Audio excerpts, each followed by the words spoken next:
News Services Division of All India Radio presents Money Matters. देश और लोगों के वित्त और अर्थव्यवस्था से जुड़ा कार्यक्रम About savings, investments, borrowings and taxations. Hindi और इंग्लिश में सीधा प्रसारण On our digital platforms. सुनना ना भूलें हर रोज शाम 4:05 से 4:30 तक. Money Matters.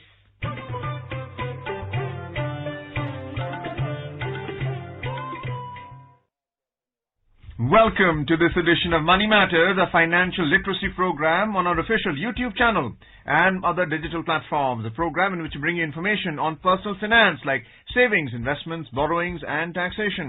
We also discuss on economic matters of the country. Today's topic is Investment in Equity Linked Savings Scheme, ELSS. You can send your queries regarding this topic, Investment in Equity Linked Savings Scheme, ELSS, on our email ID, moneymatters.air@gmail.com. I am Arjun Chaudhary and this is my co-anchor in Hindi, Manoj Pathak. नमस्कार, money matters में आपका स्वागत है। देश और लोगों के वित्त और अर्थव्यवस्था तथा कर से जुड़े इस कार्यक्रम में हम रोज एक निर्धारित विषय पर अपनी चर्चा केंद्रित करते हैं और जागरूकता फैलाने का प्रयास करते हैं। हमारा आज का विषय है equity linked saving scheme ELSS में निवेश कैसे करें। श्रोताओं, इस कार्यक्रम में हम आपके प्रश्नों को भी सम्मिलित किया करते हैं। हमें सवाल भेजने के लिए आप हमारा ईमेल आईडी नोट कर लें, moneymatters.air@gmail.com। आज के हमारे कार्यक्रम में चर्चा करने के लिए आमंत्रित हैं वरिष्ठ आर्थिक विशेषज्ञ doctor SP Sharma. Doctor Sharma, कार्यक्रम में आपका स्वागत है। जी शुक्रिया। And in today's program, which is titled Investment in Equity Linked Savings Scheme, the topic is ELSS, which is a type of tax-saving mutual fund where the lock-in period is 3 years and returns expected are 15 to 18%, and the returns are partially taxable under Section 80C, which allows deduction of up to 1,50,000 rupees from our total annual income. The actual tax saving is roughly under 50,000, and we'll try to understand what type of a tax saving mutual fund this is with our expert Sri SP Sharma. What is the net asset value? How are the units sold, created by the fund manager? How are they redeemed? And what is the benefit really to the overall person who is investing in this particular scheme when competing with other mutual fund schemes available in the market? Sharma ji, why would you advise our listener to invest in ELSS when there is a plethora of mutual fund schemes available in the market? Yes, Mr. Chaudhary, you are very right. There are plethora of mutual funds available in the market, but this scheme is different because this is a diversified equity mutual fund as compared with the other mutual funds. That gives you a dual benefit of tax saving with the growth potential of equities. That is the differentiation between the mutual funds and the ELSS scheme. However, unlike other tax savings investments, ELSS has a lock-in period of 3 years. Like other schemes may have the lock-in period, larger lock-in period, but this scheme only holds a 3 years of lock-in period. And investment in ELSS comes with a lock-in period and has tax benefits attached to it. It is suitable for investors having a high risk profile because this is the scheme which is related to the equities also. So that's why the risk profile is there. Risk aversion is not there. The person should be able to take risk in the market and more diversified with the lot of benefits. Especially the tax benefits are also different from the other mutual fund schemes because this is covered under the ATC also, and the capital gains exemption is also there of up to the 1 lakh rupees. And thereafter the capital gain of 10% is applicable on the earnings from this scheme. And investments made in ELSS scheme are eligible for the tax deduction under the Section 80C of the Income Tax Act of 1961. And ELSS has the lower lock-in period, 3 years, as I mentioned earlier.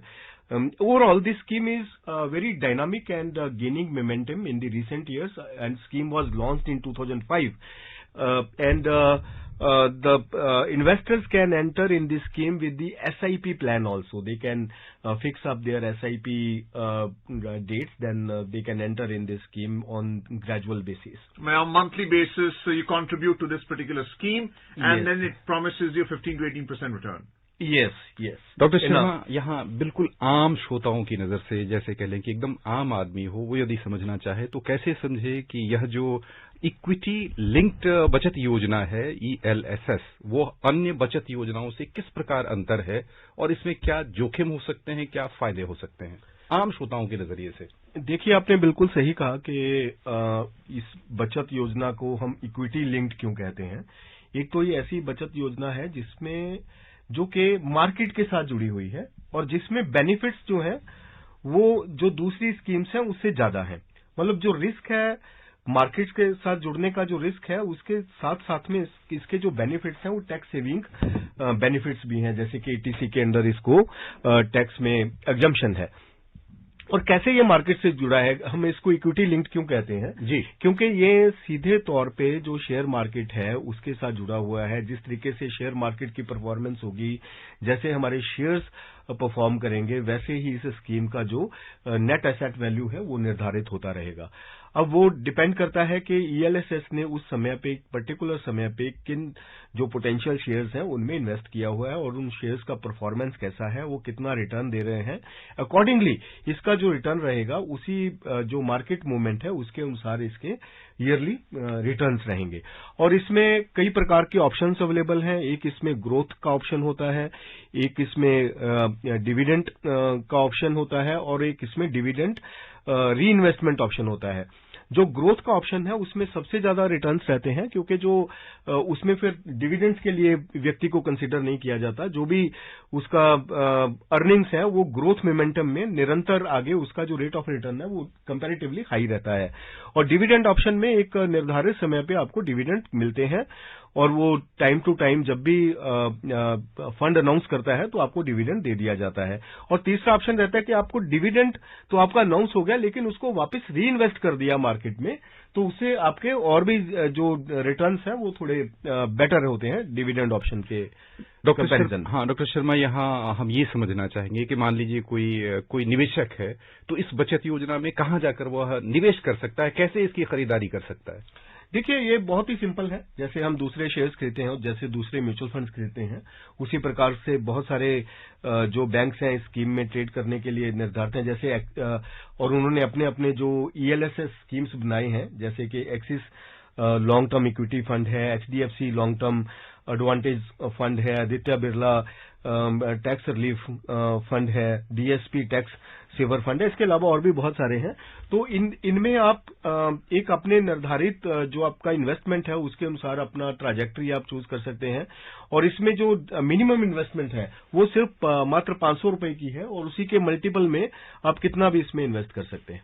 So for the benefit of our listeners, the ELSS scheme is primarily an agreement that the fund enters into with the investor, and the fund itself with its terms and conditions, which is being imposed by the government of India, is rebranded by these banks who are hosting it under different brand names like Axis, HDFC, Aditya Birla, DSP, Larsen & Toubro, IDFC, who call it differently, but it is primarily ELSS, just for the benefit of understanding some clarity that ELSS by itself will not be sold as a scheme, but it would be under the host brand name.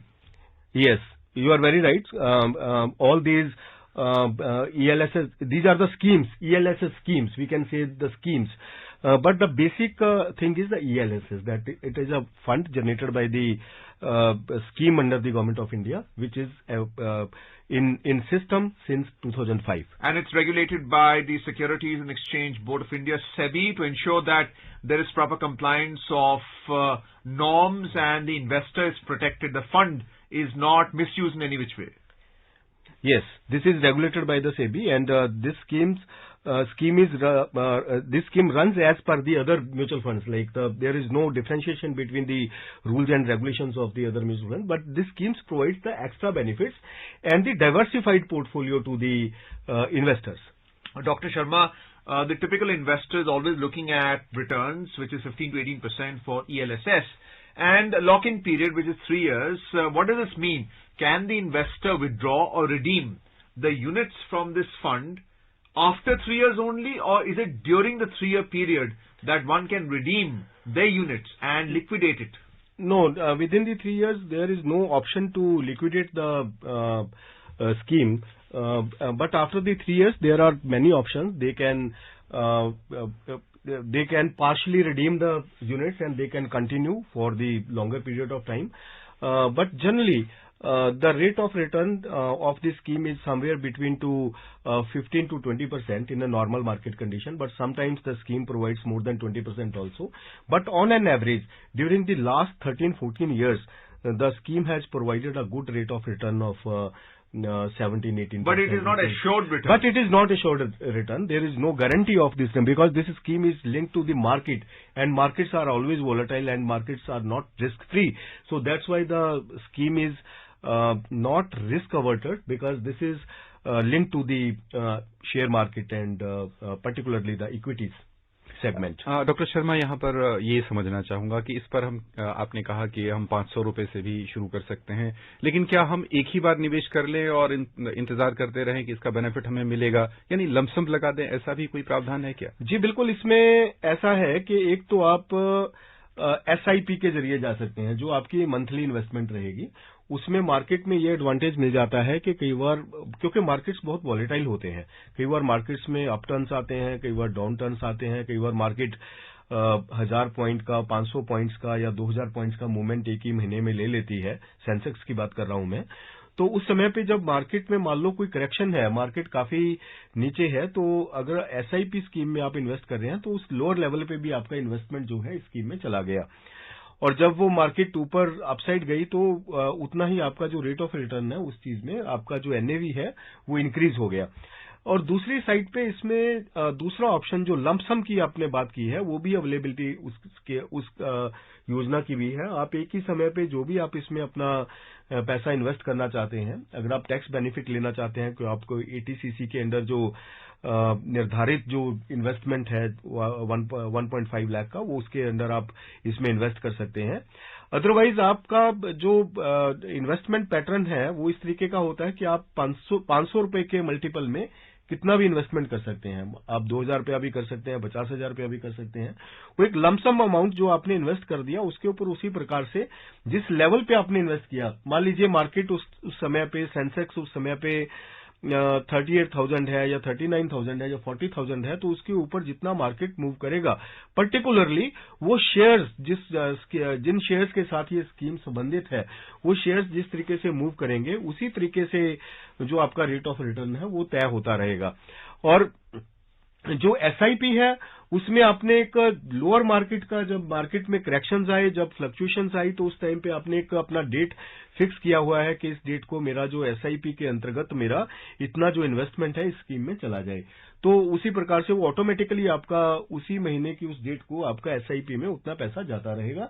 वो depend करता है कि उस date को market का कितना momentum था, market down turn में थी या अप टर्न में थी, मार्केट अगर उस टाइम पे काफी गेन किए हुए हैं तो आपको उसका कम एडवांटेज मिलेगा, अगर मार्केट कम है उस टाइम पे तो आपको उसका ज्यादा एडवांटेज मिलेगा।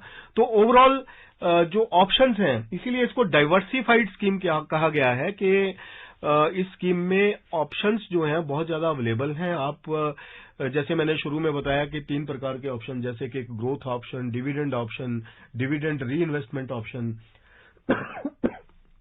तो इस प्रकार से ये ऑप्शंस हैं और इसमें tax benefit comparatively mutual fund से ज्यादा है। डॉक्टर शर्मा, यहाँ पर मान लें कोई निवेशक है, जैसे मान लें कोई बचत योजना, सामान्य बचत योजना है, उसमें हमें ये जानकारी होती है कि इतने दिनों के बाद हमें ये लाभ मिलेगा या इस बीच में हम उसे पैसा हटा लेंगे तो हमें ये नुकसान हो जाएगा। तो ये जो ELSS कह लें कि बचत योजना है, उसमें कब हम अपना पैसा निकाल सकते हैं और कब कब इसका लाभ ले सकते हैं, या एक निश्चित समय के बाद ही मिलेगा? 3 साल के लॉक इन पीरियड को छोड़ दें तो? देखिए, 3 साल का लॉक इन पीरियड छोड़ के फिर उसके बाद आपके ऊपर डिपेंड करता है कि आप उसमें से जितने भी आपके पास पॉइंट्स हैं, जितने आपके पास यूनिट्स हैं, मान लो आपने 50,000 रुपया उसमें इन्वेस्ट किया हुआ है और यूनिट वैल्यू जो है वो 100 रुपीज है, तो आपके पास जो भी उसके यूनिट्स हैं, मल्टीपल्स हैं, तो उसमें से आप कितना रिडीम करना चाहते हैं, आप आगे कितना लेके जाना चाहते हैं, वो आपके ऊपर डिपेंड करता है। और उसमें से आपके पास ऑप्शंस हैं कि आप कितना ग्रोथ ऑप्शन ऑप्ट करना चाहते हैं, कितना आप डिविडेंड ऑप्शन में जाना चाहते हैं। लेकिन उससे पहले 3 साल से पहले आपके पास कोई ऐसा ऑप्शन नहीं है कि आप इस स्कीम से विड्रॉ कर पाएं, तो आपको उसका कोई लाभ नहीं मिलेगा। लेकिन उसके बाद ही जब स्कीम आपकी रिडीम हो रही है, जब इसका जो मैच्योरिटी पीरियड है, जो डेट ऑफ जहां से आपने उसमें इन्वेस्ट किया है, उसके बाद जब 3 साल उसके पूरे हो जाते हैं, तब के लिए आपको इंतजार करना होगा। और जैसे कि आपने बताया कि एंट्री इसमें किसी भी समय पे हो सकती है। जैसे एक फिक्स्ड एंट्री भी है जो लमसम एंट्री है, उसमें आप अपना एक पैसा जो आप इन्वेस्ट करना चाहते हैं एक ही समय पे आप इन्वेस्ट कर सकते हैं। और उसके बाद एंट्री जैसे एसआईपी प्लान है, उसमें आप कंटिन्यूअसली इसमें एंटर कर सकते हैं। आप बारंबार उसमें हर एक महीने आपका इन्वेस्टमेंट इसमें हो सकता है। Dr. Sharma, you spoke about entry, and then there was also a question on exit by both me and Pathakji as well. Is there any load factor? Is there an entry load? Is there an exit load for the investor even after the lock-in period or during the lock-in period when you want to enter the scheme? Yes, because all the schemes are run by the these schemes are under the mutual fund, so there are some administrative and other costs to the agency fund agencies and brokerage fees. So that's why there are few small marginal costs, so which the investors may have to bear. But overall, the scheme provides good return as compared with the other investment options, because that's why the scheme is becoming more and more popular, and scheme is also linked with the SIP as well as with the equities. Well, you're just listening to a discussion on investment in equity-linked savings schemes, ELSS, on our topic today on Money Matters on a News on Air official YouTube channel. You may ask questions in the comment section of the YouTube channel and through our email ID, moneymatters.eir@gmail.com.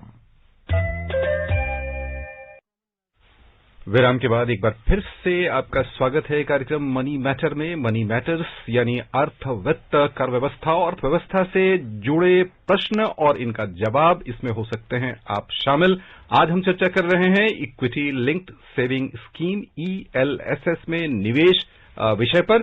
हमारे साथ आज वरिष्ठ आर्थिक विशेषज्ञ doctor SP Sharma कार्यक्रम में साथ हैं। डॉक्टर साहब, हम ये समझना चाहेंगे कि यदि मान लें कोई व्यक्ति इसमें निवेश करना चाहता है तो किसी कंपनी का चुनाव कैसे करे, किसी योजना को चुनाव कैसे करे, किन किन तथ्यों का ध्यान रखे ताकि उसे अपनी बचत पर या कह लें कि अपनी जो निवेश योजना है उसका अधिकतम लाभ मिल सके, किन किन तथ्यों का ध्यान रखना चाहिए?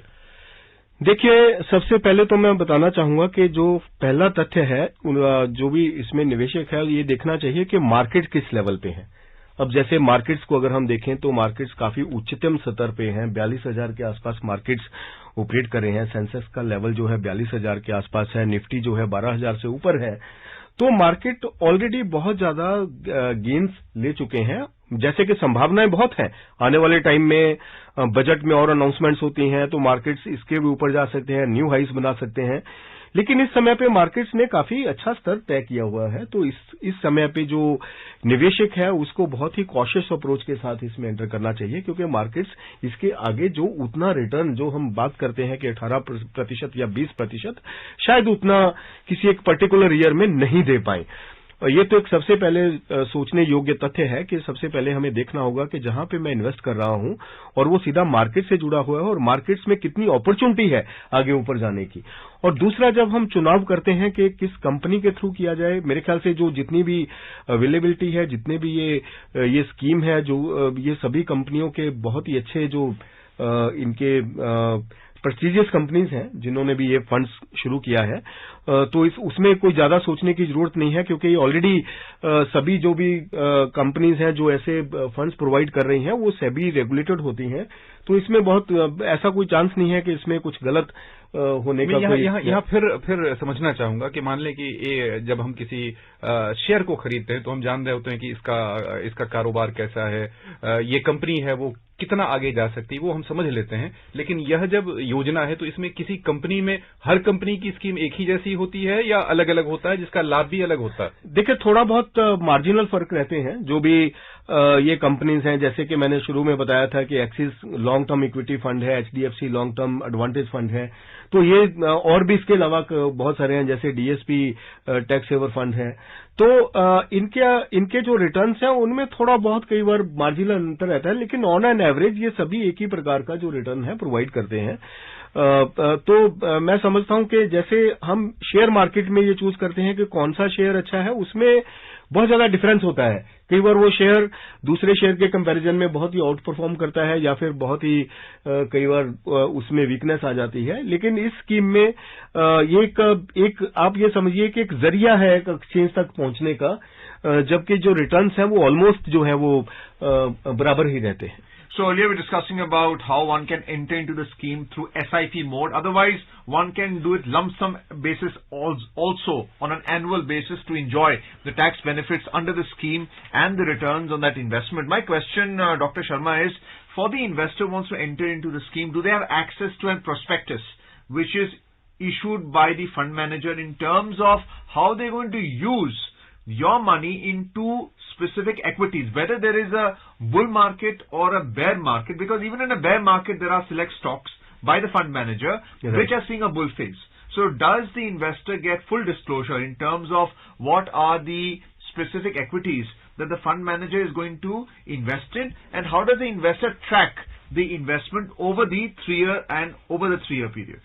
Yes, this is very good question, because all these schemes are very, very transparent.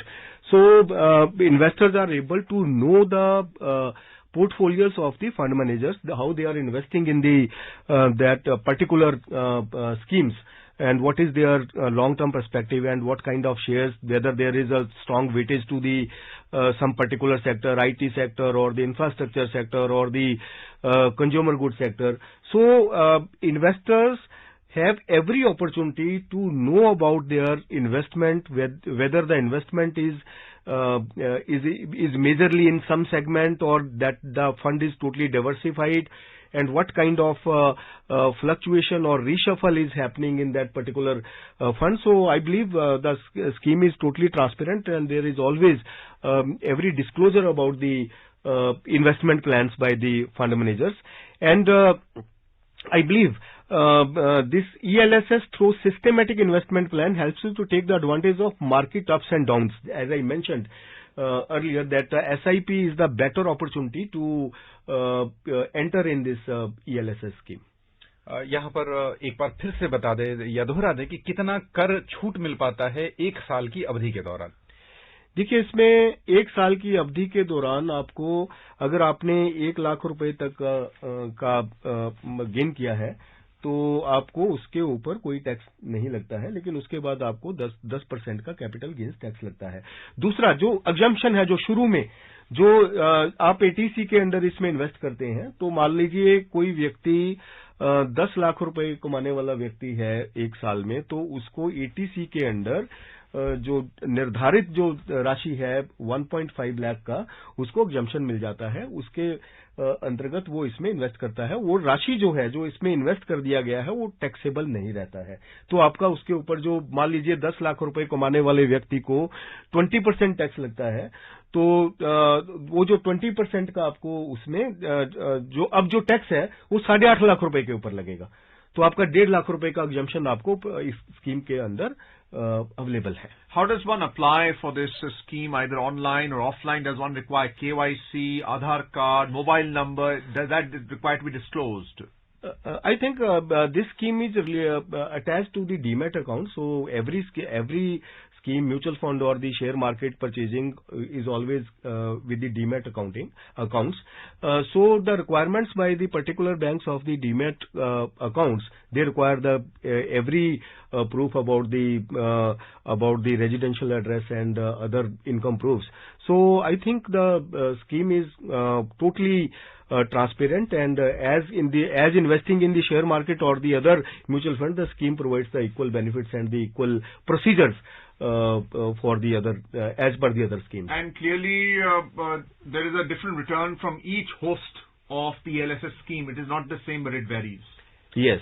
बस There are few marginal variations. बस यहीं पर श्रोताओं की ओर से डॉक्टर शर्मा हम आपको बहुत बहुत धन्यवाद देना चाहेंगे। श्रोताओं, आज हमने equity linked saving scheme ELSS पर चर्चा की।